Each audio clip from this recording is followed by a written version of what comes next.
आज के क्वेश्चन में बात करेंगे आयनिक की। आयनिक में भी हम बात कर रहे हैं बहुत ही भीषण एम्फीप्रोडिक स्पीशीज की, न्यूट्रलाइजेशन की और इंडिकेटर्स के कॉन्सेप्ट की हम बात करेंगे। उसके साथ साथ फैराडेज लॉस देखेंगे, इलेक्ट्रोकेमिस्ट्री में इलेक्ट्रोलिसिस के रिएक्शंस कराएंगे। इन सब को मिलाकर एक बहुत ही शानदार क्वेश्चन करते हैं आज के विजयी भव सीरीज में। Look at the question first. A 2 liter 1 molar solution of sodium bicarbonate is electrolyzed using platinum electrodes and a current of 9.65 amperes for a duration of 1 hour in the vessel shown in the figure. एक vessel दिखा रखी है, इसमें electrolysis करी गई। Given that pK1 is 6.3, pK2 is 12.3 for H2CO3. Question तो बहुत लंबा है, आगे देखते हैं। 2 drops each of thymol blue indicator are added to A as well as B. बीच में देखो पोरस पार्टीशन है, ध्यान से दो। सिकंदर पोरस, एक पोरस पार्टीशन है, मतलब ये सॉल्यूशन इलेक्ट्रिकली कनेक्टेड है पर आपस में मिक्स नहीं हो पा रहे हैं, ए और बी के, और दोनों में अलग अलग मैंने दो दो बूंद इंडिकेटर डाला है। कोई नया इंडिकेटर है थाइमॉल ब्लू, कुछ दे रखा है। जी हां, गिवन दैट पी के इंडिकेटर 1 एंड पी के इंडिकेटर 2, दो पी के इंडिकेटर हैं, एक 1.5 है, दूसरा 8.9 है for thymol blue with corresponding colour changes red to yellow and yellow to blue. Indicator बहुत बदमाश है, एक नहीं दो बार कलर बदलता है। एक बार 1.2 से 2.08 की रेंज में, तब जैसे 1.2 से कम होगा तो रेड होगा, और जैसे ही pH 2 को पार करेगी वो येलो हो जाएगा। और फिर यही नहीं, अगर उसकी रेंज 8 से 9.5 के आसपास है, इसका मतलब क्या हुआ कि वो येलो येलो येलो रहेगा। लेकिन pH जब 8 तक है तब तक तो येलो है, पर क्रॉस करके जब pH 9.6 पार कर जाएगी तब उसका रंग फिर से बदलेगा और नालायक ब्लू हो जाएगा। तो बड़ा जादुई इंडिकेटर है। 2 बार अलग अलग रेंजेस में 2 रंग बदलने वाला इंडिकेटर लाए हैं हम, और डरने की बात नहीं, कलेजा मजबूत रखें। पूछा है the colour seen in A and B respectively are. The colours seen in A and B are yellow blue, blue yellow, red yellow, yellow red. देखने में सिर्फ कलर को पहचानना है, लेकिन है ये काफी मजेदार क्वेश्चन। आपने अब तक ट्राई किया होगा, मुझे उम्मीद है इसका आनंद भी लूटा होगा। तो सबसे पहले आइए देखते हैं कि जब हम करंट पास कर रहे हैं तो सबसे पहले, अच्छा एक चीज ये भी देखिए, इलेक्ट्रोकेमिस्ट्री में जब फैराडेज लॉज लग रहा है तो ये बिल्कुल अंधा फॉर्मूला नहीं है कि आपने डायरेक्ट फॉर्मूला रखा और हो जाएगा। आपको सबसे पहले सोचना पड़ेगा कि मेरे भाई, जब सोडियम बाइकार्बोनेट के सॉल्यूशन में करंट पास करेंगे तो होगा क्या। आइए देखते हैं क्या होगा। वेल, थोड़ी ब्लैंक स्पेस चाहिए लिखने के लिए, तो ये ले लेते हैं।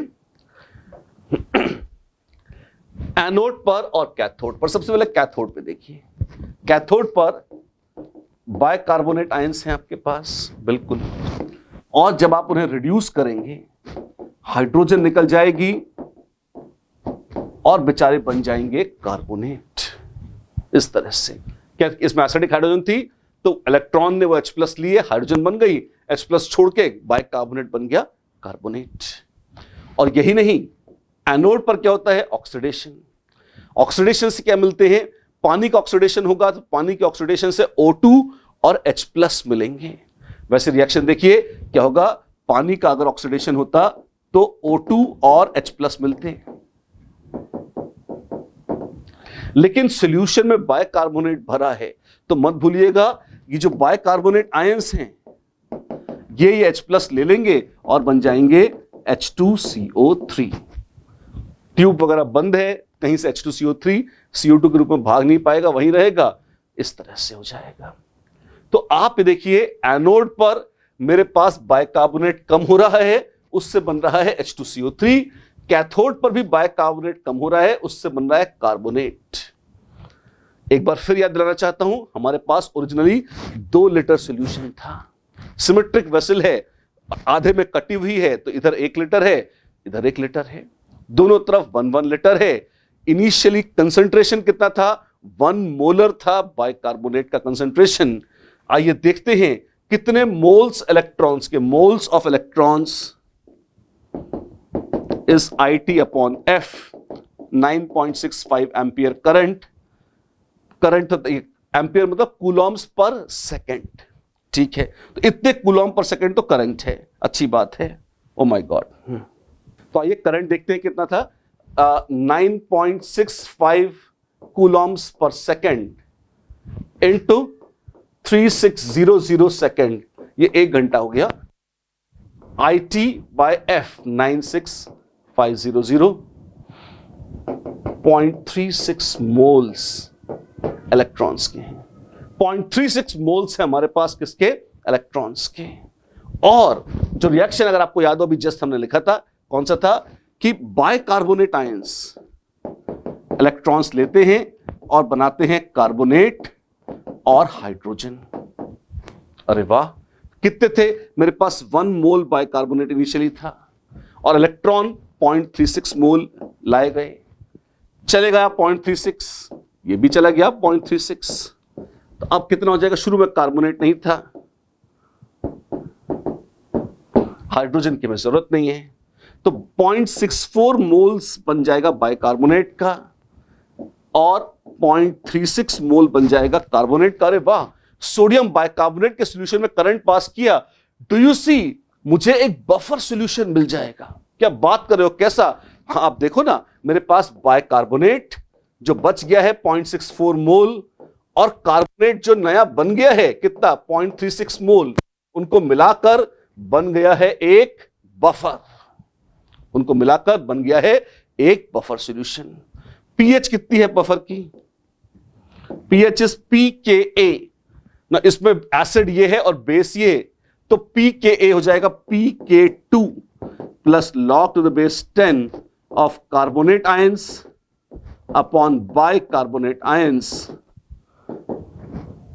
तो भाई पीएच कितनी हो जाएगी कैथोड पर? ये कैथोड की लीला चल रही है, ऑफ कोर्स एट कैथोड चल रहा है ये, क्योंकि रिडक्शन हो रहा था। pK2 12.3 plus log to the base 10 of carbonate, carbonate आ गया है, सॉल्यूशन का वॉल्यूम सेम है तो डायरेक्ट मोल्स ले सकता हूं, 0.36 अपॉन 0.64।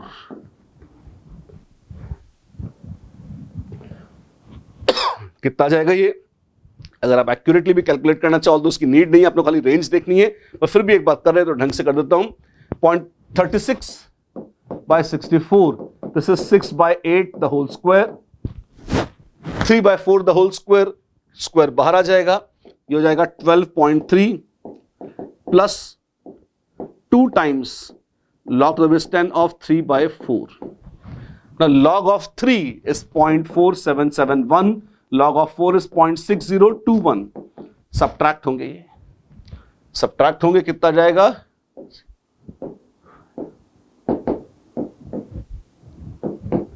-0.125 इंटू 2 -0.25, तो पीएच फाइनली आ जाएगी 12.05। कैथोड की फाइनली जो पीएच है वो आ जाएगी 12.05। अब एक बार पलट के देखते हैं कि हमारे पास था क्या। 12.05 रेंज देखिए, 1.2 से 2 और दूसरी रेंज है 8 से 9.6, मतलब 9.6 के बियॉन्ड, 9.6 के बियॉन्ड अगर जाएंगे तो कलर कितना हो जाएगा? कलर हो जाएगा ब्लू। तो कैथोड, ये तो पक्का हो गया कि जो कैथोड हमारे पास आएगा, कैथोड का कलर वुड बी ब्लू।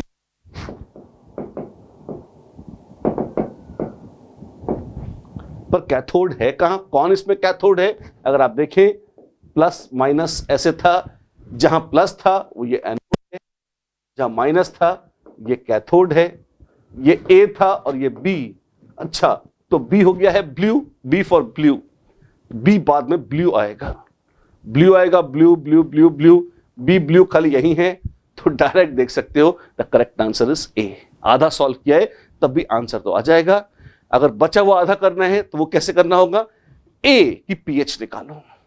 ए की पीएच कैसे निकालेंगे? उसमें H प्लस बन रहे थे, अगर बन रहे थे तो पीएच ऑफ ए आ जाएगा। मैं शॉर्ट में करके बता देता हूं, pKa1 plus log to the base 10 of bicarbonate upon H2CO3, ऐसा करके आ जाएगा। इक्वेशन हमने पहले बता दी थी, which is 6.3 plus log to the base 10 और बाइकार्बोनेट आएगा 0.64 बाय 0.36।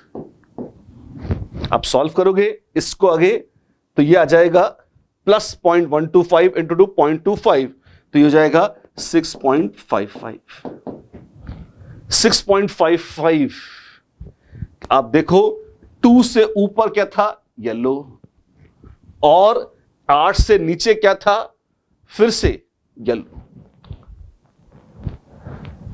जो रेंज थी 1.2 से 2.8, रेड टू येलो, इसका मतलब इससे ज्यादा करोगे तो येलो है, और येलो टू ब्लू रेंज है, इसका मतलब 8 से कम हो गए तो भी येलो है। तो 2 से ज्यादा और 8 से कम में येलो, येलो डर्टी फेलो।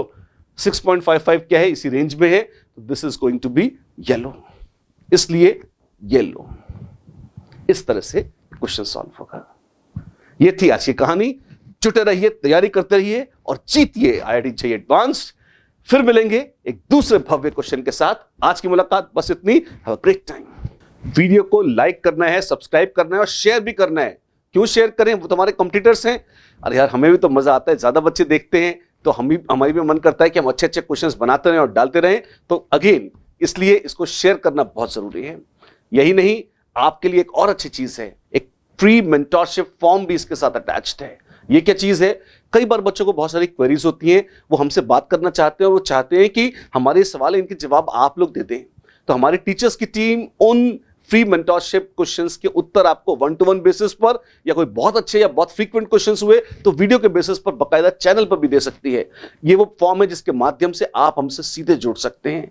तो आपको जो कुछ पूछना है हमसे, आप उस मेंटोरशिप फॉर्म में लिखेंगे, सबमिट करेंगे, वो हम तक पहुंचेगा। और अगर आपको 1-to-1 जवाब देने वाला हुआ तो हम वैसा जवाब दे देंगे, और अगर कोई ऐसा प्रश्न है जिसके सबको उत्तर देने की आवश्यकता है, सुनने की आवश्यकता है, तो हम उसको बकायदा अपने चैनल पर भी होस्ट करेंगे।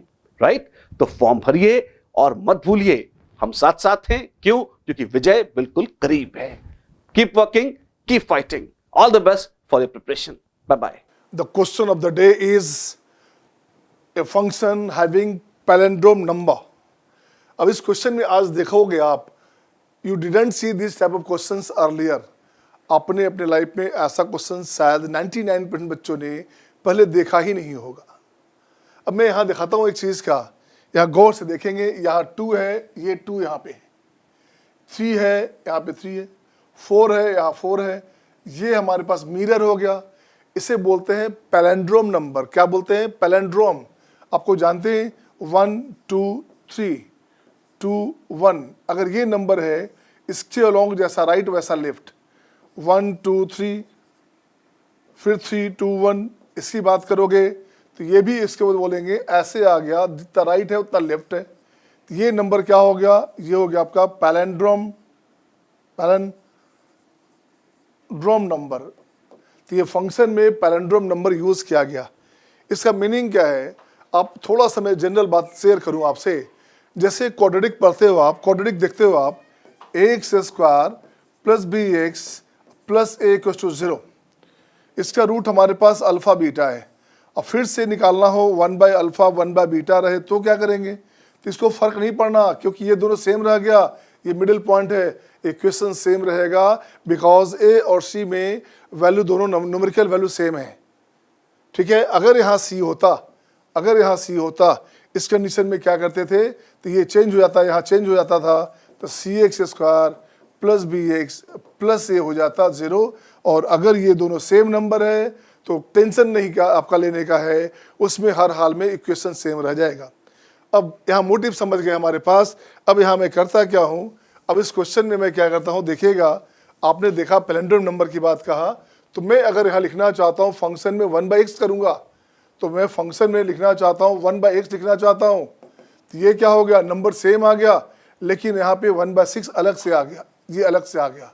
और बाकी फिर से सेम चीज़, मतलब क्या हो गया? 2x6 3x5 4x4 3x 5x³ 4x² 4x² 3 of x and 2, ये आ गया। इट मीन्स इसका मतलब क्या हुआ? ये जो वैल्यू हमारे पास है, ये जो वैल्यू है, ये हमारे पास 1/6 ऑफ p of x आ गया। बस इसकी सीधे हमने बात की, ये हो गया P ऑफ X। अब देखिए क्वेश्चन में क्या किया हमने यहाँ लिया फंक्शन में, यहाँ P ऑफ दिस ले लो आप, यहाँ आपने ले लिया क्या, यहाँ ले लिया P ऑफ 1/x। तो जैसे P ऑफ 1/x लेंगे ये सेम रह गया। अब क्वेश्चन में क्या अपने पास हमारे पास IM का वैल्यू दिस है। अब यहाँ लिखेंगे, ये लॉजिक समझ गए आप, इसे समझने से मतलब था इसको हटा दूं, मेरे पास स्पेस कम है तो मैं इसे हटा दूं। अब मैं लिखता हूं यहाँ क्वेश्चन में IM, ये हो गया अपने पास 0 to infinite x to the power m upon px dx। अब कुछ नहीं करना, x को रिप्लेस करते हैं 1/x से, तो dx रिप्लेस हो जाएगा -1/x² and d of x से रिप्लेस हो गया, इसे रिप्लेस कर दिया आपने। अब ये क्या हो गया, ये हो गया, देखो तो x के प्लेस पे हमने क्या किया है, x के प्लेस पे ये अपने पास आ गया, नीचे आ गया। अभी तुरंत दिखा था हमने x power 6 and p, sorry ये अपने पास हो गया x के प्लेस पे क्या हो गया, x के प्लेस पे हो गया x to the power m है ना, x to the power m यहाँ से रहेगा, और यहाँ क्या हो गया, ये हो गया अपने पास p ऑफ x, ये सेम रहेगा 1/x करेंगे तो, और अपने पास वैल्यू आ गया यहाँ x पावर 6, और ये हो गया आपके पास फंक्शन में, ये वैल्यू अपने पास आ गया फंक्शन में 1/x² dx, ये आ गया, हाँ या ना। फिर से लॉजिक समझेंगे, अभी तुरंत हमने चेंज किया था, x को जब 1/x में चेंज करेंगे तो ये कंडीशन आ गया, तो dx के प्लेस पे हमने ये लिख दिया। x को 1/x करेंगे तो ये अपने पास आ गया दिस वैल्यू, ये अपने पास दिस वैल्यू आ गया, ये देखिए है ना, ये क्या हो गया, ये हो जाएगा x power 6 upon p of x आ गया दिस वन, और x पावर m नीचे आ गया। देखिए तो ये x पावर m था हमारे पास, तो उसके प्लेस पे 1/x करेंगे तो ऐसे आ गया। अब कुछ नहीं करने का, अब आपको क्या करने का है, यहाँ से कैंसिल करोगे तो ये बाहर माइनस आ गया, ये अपने पास हो जाएगा x to the power 4 - m and dx upon p of x। सही है, लिमिट की बात करो, लिमिट की बात करोगे तो लिमिट हमारे पास x 0 देंगे तो ये हो गया आपके पास इनफाइनाइट, और ये अपने पास आ गया 0। उल्टा करना चाहेंगे क्योंकि यहाँ अपने पास माइनस यहाँ पे है हमारे पास, इसको प्लस कर दोगे तो ये हो गया आपका 0 to इनफाइनाइट। अब ये पार्ट हो गया आपका सेकंड नंबर, और ये पार्ट अपने पास था फर्स्ट नंबर। दोनों ऐड कर दो, तो दोनों ऐड कर दोगे तो twice of IM equals to what, ये हो गया 0 to infinite x to the power m plus x to the power 4 - m upon p of x, ये dx। सही है, ये हमारे पास देखो तो ये पार्ट है, इस दोनों ऐड हो गया, बेस सेम था। तो अब इसकी बात करोगे तो यहाँ पे मैं लिखता हूँ आपके पास अलग से कोई नंबर हो और उसका रेसिप्रोकल हो, this is always bigger than equals to 2। कब, क्यों, because AM is bigger than equal to GM। इस थ्योरी से आप जानते हो ऐसा होता है, ये अपने पास थ्योरी हुआ, ये ऐसा होता है। तो यहाँ देखो तो एक x पावर m है, x पावर -m है, तो ये this part is bigger than equal to 0 to infinite, ये बनेगा twice of x² upon p of x dx। अब यहाँ से काम लिखूंगा मैं, इक्वालिटी होल्ड कब होता है, जब नंबर इक्वल होता है।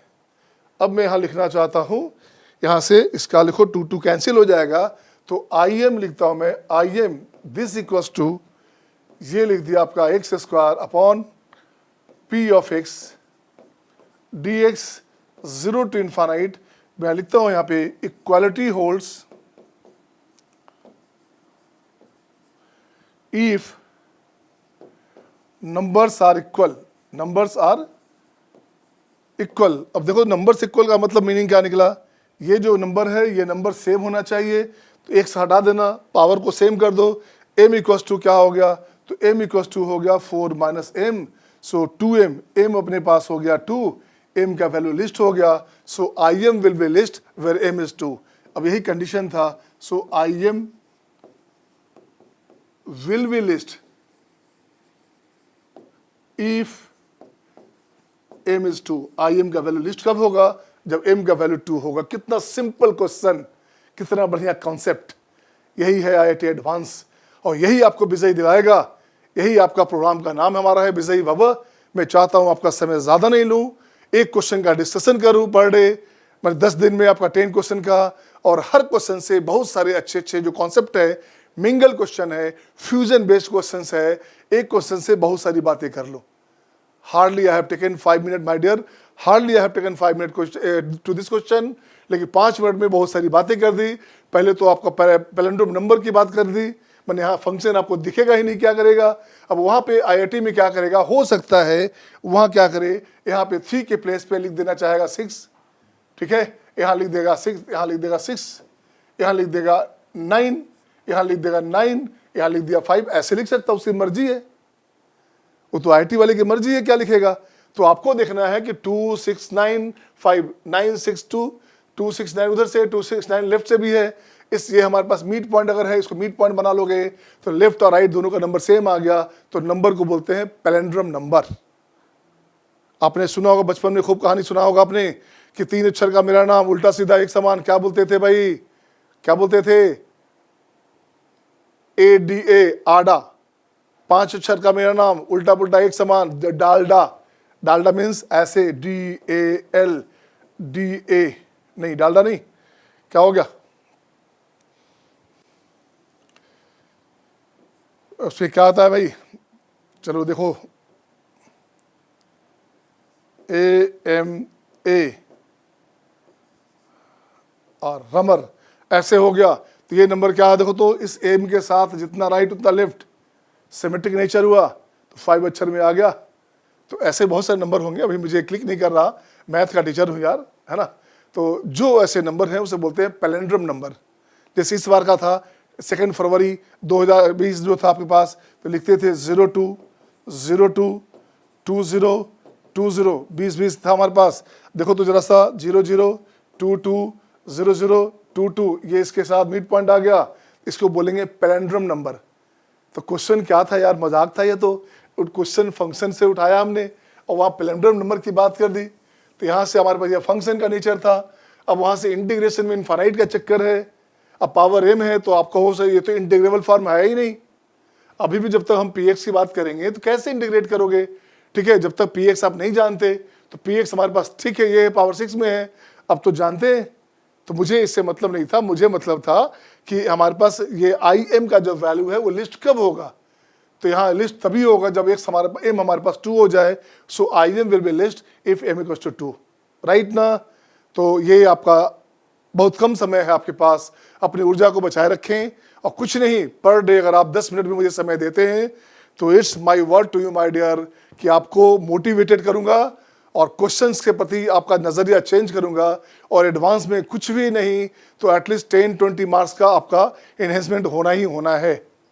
So thank you, see you next time, bye bye, take care. Hello students, welcome to Vyas Certification Kota. Now we are ready with our second question. The second question says we have a solid sphere of mass m and radius r, which is present at the center of a rough horizontal platform of mass, same mass, and length is given. Length of the platform is 2L and it is at the center. The sphere is at the center. The platform is pulled horizontally by force F.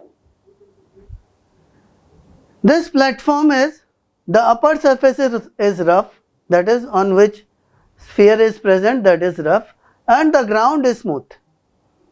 So it is the ground, the smooth surface is ground.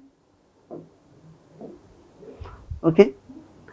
Now after some time it is found that the sphere falls off the platform. तो ये sphere platform से गिर जाता है। गिर क्यों जाता है, ये सिंपल एक्सपेरिमेंट करके देख सकते हो कि किसी भी बॉल को एक प्लेटफॉर्म पे रखो, प्लेटफॉर्म को खींचो, प्लेटफॉर्म को खींचोगे तो वो प्लेटफॉर्म तेजी से आगे निकल आएगा और वो स्फीयर जो है वो बाहर गिर पड़ेगा। तो यहाँ पर स्फीयर जो एक्चुअली है वो प्लेटफॉर्म के रेस्पेक्ट में पीछे जाएगा। तो स्फीयर प्लेटफॉर्म के रेस्पेक्ट में पीछे जाएगा, लेकिन ग्राउंड के रेस्पेक्ट में स्फीयर और प्लेटफॉर्म दोनों आगे ही जाएंगे। तो अब ये जो टाइम कैलकुलेट किया गया है, ये टाइम इस फॉर्म में आएगा, t is equal to a√bml/5। तो हमें a प्लस b की वैल्यू कितनी होगी ये पता लगाना है। तो देखिए, सबसे पहले हम इनका फ्री बॉडी डायग्राम बनाएं। फ्री बॉडी डायग्राम में अगर हम देखें, जो स्फीयर है, स्फीयर पर एक फ्रिक्शनल फोर्स लग रहा है, ये फ्रिक्शनल फोर्स F है, जो आगे की तरफ अब इसका एक्सेलरेशन A है, और इस फ्रिक्शनल फोर्स की वजह से एक टॉर्क लग रहा है। इस स्फीयर का कुछ रेडियस है R, और ये अल्फा का इसका एंगुलर एक्सेलरेशन है। तो स्फीयर के लिए पहले हम फोर्स इक्वेशन लिखें, तो यहाँ पर ये F फोर्स जो है वो ma के बराबर है, F जो फ्रिक्शनल फोर्स है वो ma के बराबर है, और टॉर्क जो लग रहा है that is F into r, that is I into alpha, I उस स्फीयर का मोमेंट ऑफ इनर्शिया है। तो इन दोनों इक्वेशन को यूज करते हुए हमें angular acceleration alpha is equal to ma r by I मिलता है। ये हमारा पहला इक्वेशन है। वैसे ही फोर्स इक्वेशन दूसरे उस प्लेटफॉर्म के लिए अगर लिखें तो वहाँ पर F माइनस F जो है, F फोर्स फॉरवर्ड में है, इस स्फीयर पर राइटवर्ड फ्रिक्शन लग रहा है, तो इस प्लेटफॉर्म पर लेफ्टवर्ड फ्रिक्शन लग रहा है। तो नेट जो फोर्स है that is capital F minus small f, वो mb के बराबर है, और F is equal to ma plus b है। यहाँ F इक्वल टू ma हमने पुट कर दिया है, और उससे हमें ये सेकेंड इक्वेशन मिल रहा है। अब जब ये लुढ़क रहा है स्फीयर प्लेटफॉर्म पे, तो पॉइंट ऑफ कांटेक्ट, मतलब इस पॉइंट का और इस पॉइंट का, इनकी जो रिलेटिव वेलोसिटी है वो ज़ीरो होनी चाहिए। पॉइंट ऑफ कांटेक्ट रेस्ट में होना चाहिए। तो पॉइंट ऑफ कांटेक्ट रेस्ट में है, तो ये पॉइंट जो है ये कितने एक्सेलरेशन से जा रहा है? एक लीनियर एक्सेलरेशन है a, और इस एंगुलर एक्सेलरेशन की वजह से और एक लीनियर एक्सेलरेशन इसका है r अल्फा। तो इस पर a और r अल्फा से ये पॉइंट ऑफ कांटेक्ट राइट में जा रहा है, जबकि इस प्लेटफॉर्म के लिए ये b एक्सेलरेशन से राइट में जा रहा है। तो यहाँ से प्योर रोलिंग के लिए हम कंडीशन लिख सकते हैं a plus r alpha equal to b. यहाँ से एक चीज़ और क्लियर है कि b is greater than a, यानी प्लेटफॉर्म का जो लीनियर एक्सेलरेशन है वो स्फीयर के लीनियर एक्सेलरेशन से ज़्यादा है, यानी प्लेटफॉर्म के रेस्पेक्ट में ये स्फीयर पीछे की तरफ आएगा। तो पीछे की तरफ कितना आएगा? सेंटर से बैक साइड की डिस्टेंस l है, क्योंकि प्लेटफॉर्म की लेंथ जो है वो 2l है। तो यहाँ पर मैं जो यहाँ से a की वैल्यू इक्वेशन 1 से कैलकुलेट की है, इसमें पुट कर दूँ तो a into 1 plus m r square by I, हमें ये b की वैल्यू मिलती है। अब मान ले t टाइम में ऐसा होता है, तो t टाइम में ऐसा होता है तो काइनेमेटिकल इक्वेशन यूज़ करें, L is equal to half b minus a into t square. तो इसे यूज़ करने के बाद हम अब आगे देखें, वहाँ पर अब b minus a into t square, तो b की वैल्यू हमने रख दी है, b की वैल्यू हमने यहाँ पर रख दी है, a है ही, तो इसके टर्म में a के टर्म्स में हमें l की वैल्यू मिल रही है, तो यहाँ से हमें t की वैल्यू मिल रही है l के टर्म्स में। तो t a के टर्म्स में हमें मिली है। अब वापस से हम पिछले इक्वेशन में जाते हैं जहाँ पर हमने देखा f equal to m into a plus b, तो a प्लस बी, b की वैल्यू फिर से हमने रख दी, तो a के टर्म्स में हमें f मिला। तो a के टर्म्स में f मिला तो हम यहाँ से यूँ लिख सकते हैं a की वैल्यू f के टर्म्स में हमें मिल गई, तो a in terms of f। अब हमने जो टाइम कैलकुलेट किया इन टर्म्स ऑफ a, इस फोर्थ इक्वेशन में फिफ्थ इक्वेशन से a की वैल्यू रख दें। तो ये वैल्यू अगर हम रख दें अब, तो हमने a की वैल्यू रख दी है, थोड़े मैथमेटिकल जगलिंग करें, जगलिंग करने के बाद ये t का हमें एक्सप्रेशन मिला। अब इस t के एक्सप्रेशन में अगर हम नोटिस करें, t के एक्सप्रेशन में 2lm बाई एफ और 2i by m r square into 1। अब अगर हम सॉलिड स्फीयर की बात कर रहे हैं, तो सॉलिड स्फीयर का मोमेंट ऑफ इनर्शिया उसके डायमीटर के अबाउट, एक्सिस के अबाउट 2/5 एम आर स्क्वायर होता है।